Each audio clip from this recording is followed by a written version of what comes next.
Network marketing কি? আজকের দিনে এটা কিন্তু খুবই কমন প্রশ্ন, তাই না? চলুন আজকে অন্য কোনো ভাবে না বুঝিয়ে নেটওয়ার্ক মার্কেটিং কি তাই নিয়ে একটা সুন্দর ইন্সপিরেশনাল স্টোরি আপনাদেরকে শেয়ার করি।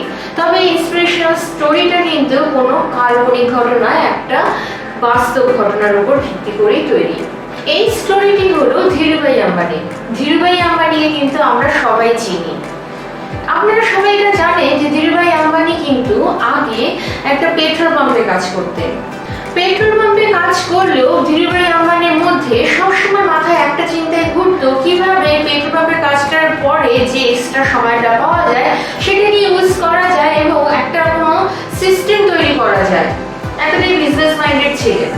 একসময় উনি লক্ষ্য করেন পেট্রোল পাম্পে কাজ করতে করতে যে একটা লোক রোজ পেট্রোল পাম্পে আসে, আর যারা পেট্রোল ভরতে আসে গাড়িতে তাদেরকে সেই খেলনা বিক্রি করে। তার এরকম করে বেশ কিছু খেলনা রোজ বিক্রি হয়ে যায়। কিছুদিন লক্ষ্য করার পর ধীরুভাই আম্বানি সেই খেলনার যে বিক্রি করে সেই লোকটার কাছে গিয়ে দেখা করলেন যে তুমি এই খেলনাগুলো কোথা থেকে আনো আর কত টাকা করে আনো। সে লোকটা বললো যে সেই খেলনা প্রতি 100 টাকা করে সেই খেলনাগুলো বিক্রি করছে এবং তার কেনা দাম হচ্ছে 70 টাকা। তোমার দিনে কতটা মতন খেলনা, কটা মতন খেলনা বিক্রি হয়? বললো রোজ সমান নয়, কখনো 12টা বিক্রি হয়, কখনো 15টা বিক্রি হয়, কখনো 10টাও বিক্রি হয়। তার মানে তার সেই খেলনা বিক্রেতার যদি দিনে 10টা করে খেলনা বিক্রি হয় আর যদি প্রত্যেক খেলনা 30 টাকা করে লাভ থাকে তাহলে তার লাভ হয় 300 টাকা। ধীরুভাই আম্বানি বললেন যে আমি তোমার থেকে খেলনা কিনবো না, আমি তোমার মতোই ব্যবসা করতে চাই। এই পেট্রোল পাম্পে সারাদিন কাজ করার পর আমার হাতে বেশ অনেকটা সময় ফাঁকা টাইম থাকে, সেই সময়টা আমি কাজ করে কিছু ইনকাম করতে চাই। ধীরুভাই আম্বানি সেই হোলসেলারের খেলনা হোলসেলারের কাছে চলে গেলেন খেলনা কেনার উদ্দেশ্যে। গিয়ে বললেন যে আপনি কত টাকা করে হোলসেলে খেলনা বিক্রি করবেন, আমি আপনার থেকে খেলনা কিনবো। দোকানদার বললেন আমি আপনাকে 70 টাকা করে দেবো আর আপনি যত ইচ্ছা বিক্রি করতে পারেন। আম্বানি বললেন আমি 70 টাকা তো আপনি 10টা খেলনার জন্য দাম দেন, কিন্তু আমি আপনার থেকে 10টা খেলনা নেবো না, নিলে একেবারে 100টা খেলনা নেবো। 100টা খেলনার জন্য আপনি কতটা দাম আপনি কমাবেন হোলসেলে? তখন হোলসেলের দোকানের লোক বললেন যে আপনি যদি একবারে 100টা খেলনা নেন তাহলে আপনার রেট 50 টাকা করে হয়ে যাবে। আম্বানি বললেন ঠিক আছে, আমি কালকে বেশ কিছু লোককে নিয়ে আসবো যারা 100টা খেলনা কিনবে, তাদের থেকে আপনি 70 টাকা করেই নেবেন, কিন্তু সোনা চলে যাওয়ার পরে আমি আপনার থেকে যে আপনার সাথে আমার যে কথার দামটা ঠিক হলো, দামের কথাটা ঠিক হলো, সেই দামটা মানে বাকি যে 20 টাকা করে থাকে সেই 20 টাকাটা আপনি আমাকে হিসেব করে দিয়ে দেবেন। এই বলে আম্বানি সেইখান থেকে চলে গেলেন। গিয়ে তিনি চলে গেলেন সোজা পেট্রোল পাম্পে, যেখানে 10-12 জন স্টাফ মিলে সেখানে কাজ করে।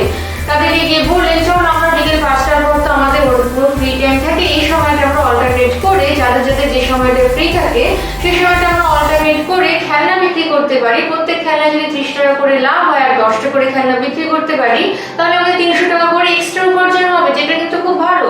এই সময়টা আমরা বসে ঘুরে গল্প করে কাটিয়ে দিই। সবাই বলে বাহ এটা তো খুব ভালো আইডিয়া, তাহলে চলো আমরা যাই একসাথে এই খেলনা কিনে নিয়ে আসি। বললো যে এই খেলনা আমরা কোথায় বিক্রি করব? এই খেলনা আমরা বিক্রি করতে পারবো রেড সিগন্যাল গুলোতে, রেড লাইটের সিগন্যাল গুলোতে, এমনকি পেট্রোল পাম্পেও আমরা বিক্রি করতে পারি। যারা গাড়ি তেল করতে আসে তাদেরকে আমরা খেলনা বিক্রি করতে, এরকম আরো অনেক জায়গা আছে যেখানে কি আমরা এই খেলনাগুলো বিক্রি করতে পারবো।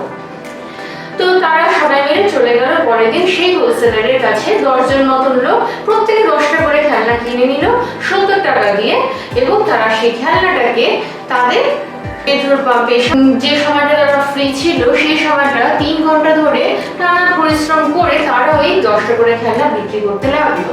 এরা প্রত্যেকে 10 × 30 মানে 300 টাকা করে ইনকাম করছে এক্সট্রা।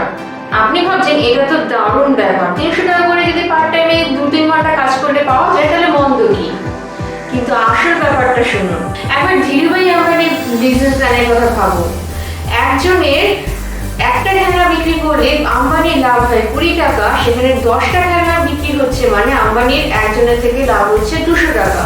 সেরকম 10টা খেলনা থেকে 200 টাকা মানে 100টা খেলনা থেকে 2000 টাকা ইনকাম হচ্ছে আম্বানির রোজ। ওদিকে তারা দিনে 3 ঘন্টা করে পরিশ্রম করে দাঁড়িয়ে 10টা খেলনা বিক্রি করে 300 টাকা উপার্জন করছে, আর এদিকে আম্বানি শুধু একবার মাত্র মাথার বুদ্ধি লাগিয়ে দিয়ে রোজ 2000 টাকা করে ইনকাম করছে। টাইম না দিয়ে। এখানে পার্থক্য হলো যে একজন সারাক্ষণ ওয়ার্কিং টাইম দিয়ে পরিশ্রম করে উপার্জন করছে, আর আরেকজন শুধুমাত্র একটা সিস্টেম ক্রিয়েট করে দিয়ে সেখান থেকে টাকা উপার্জন করছে। এইখানে ধীরুভাই আম্বানি কিন্তু একা কাজ করেননি, উনি একটা সিস্টেম ক্রিয়েট করে দিয়েছেন এবং সেই সিস্টেম ক্রিয়েট করার জন্য তার ডেইলি 2000 টাকা করে ইনকাম হচ্ছে।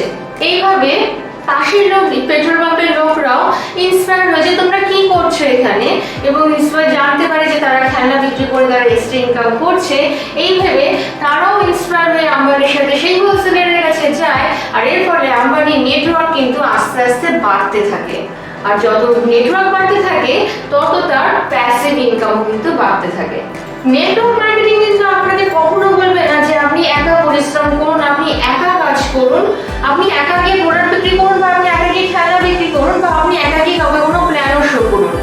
নেটওয়ার্ক মার্কেটিং হলো আপনাকে একটা সিস্টেম তৈরি করতে হবে যাতে অন্যের লাভ হবে, সে তখন তার লাভের কথা অন্যকে বলবে, সে তার ফলে অন্য লোকও সেখানে লাভ নিতে আসবে। এইভাবে একটা বড় নেটওয়ার্ক তৈরি হয়ে যাবে। আর কোম্পানি থেকে প্রতিটি প্রোডাক্ট বিক্রির কমিশনও কিন্তু আপনার আসতে থাকবে, সে আপনি কাউকে আপনার নেটওয়ার্কে কাউকে চেনেন বা না চেনেন।